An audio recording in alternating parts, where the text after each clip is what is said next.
here at the University of Mehdi, the Venerable Nawang Chönjor, our Tibetan Sand Mandala artist, is constructing a mandala dedicated to the aspect of compassion, to the Buddha of compassion, as you will. So this is basically a mandala of compassion, and his hope, our prayers in this construction is that apart from raising awareness of Tibetan art and culture, we hope that it will bring compassion, healing to this particular campus, to this area. That's our hope.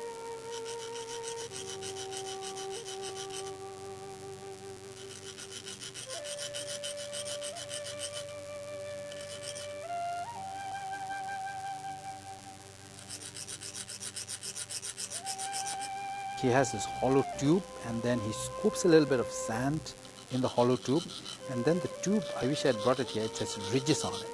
And so the idea is when he rubs it, it causes a vibration within the iron funnel, and it's actually the vibration that causes the sand to trickle down. So like on a day like today, when there's a little bit of moisture in the air, you must have seen him struggle a little bit simply because it won't trickle down quite as easily.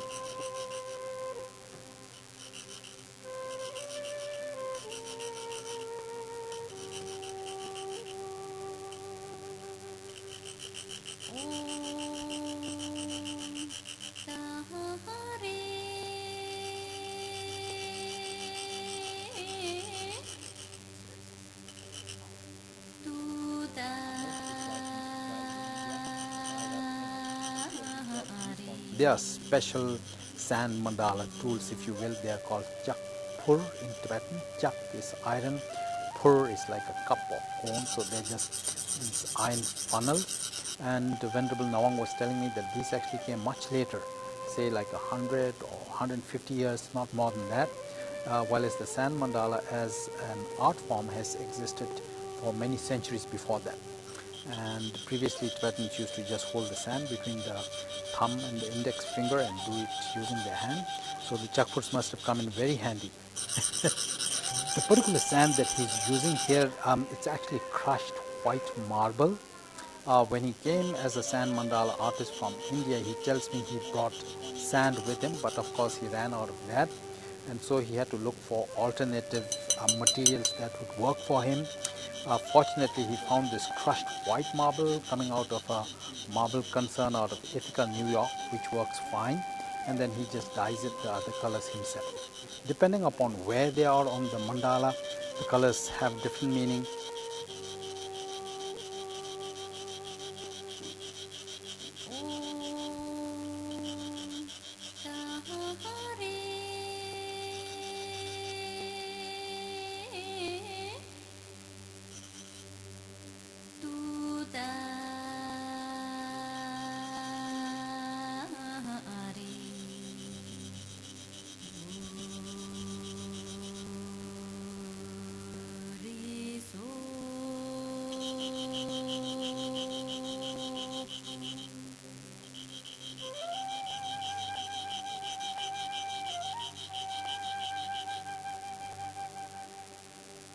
What a Tibetan sand mandala artist does is he uses the sand, he uses the different colors, he uses traditional Tibetan icons and patterns, all to construct a mandala, which is basically like a dwelling place or a realm of a Buddha.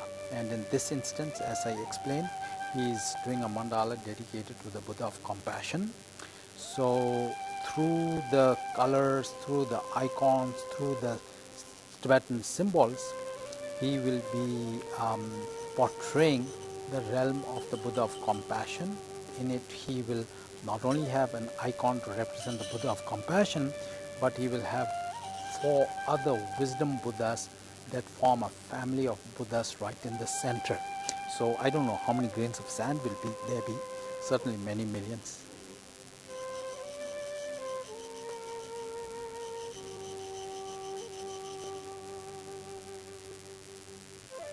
It's also a really pure art form in the sense that all the patterns, the colors, the lines, the dot, the icons, everything is set in tradition.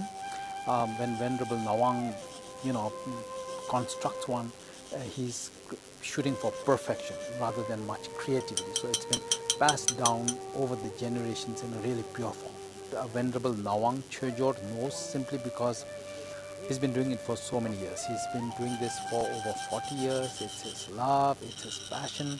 It's something that he's totally, has mastery over. Like I said, he's had the privilege to construct it for Kala Chakra teachings, and that's, as high in Buddhism as it goes. So he's had a lot of experience in doing this, and intuitively, the amount of sand that goes in, the different colors. Of course, he says he's memorized all these patterns by heart. So for us, it looks really challenging, but I guess he's done it long enough for it not to be.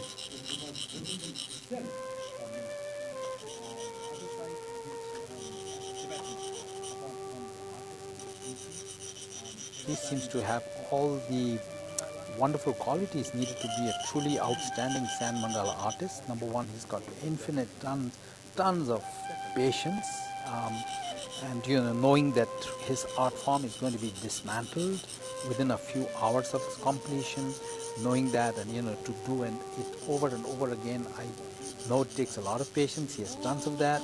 He's got rock steady hands. He's got wonderful eyesight, and best of all, he knows he has that spiritual depth, so that he knows what he's doing. Rainbow, fire rainbow, and actually, if I wait like one more second, it is done.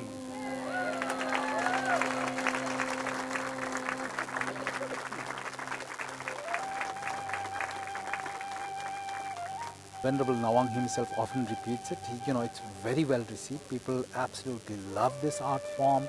They are fascinated at his infinite patience. They are fascinated that grains of sand can be put together to become this wonderful, beautiful mandala.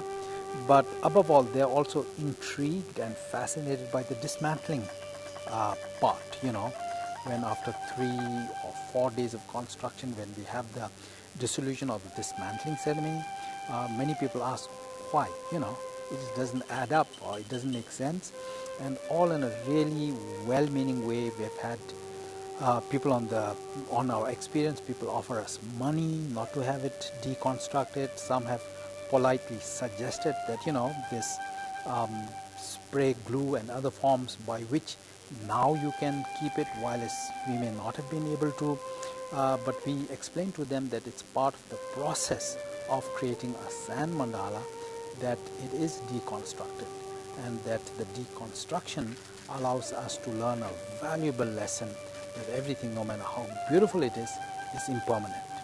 And the last part is he takes a brush, and just as he constructed it from the inward going outside, he will brush all the sand from the outside and capture all the blessings in the middle.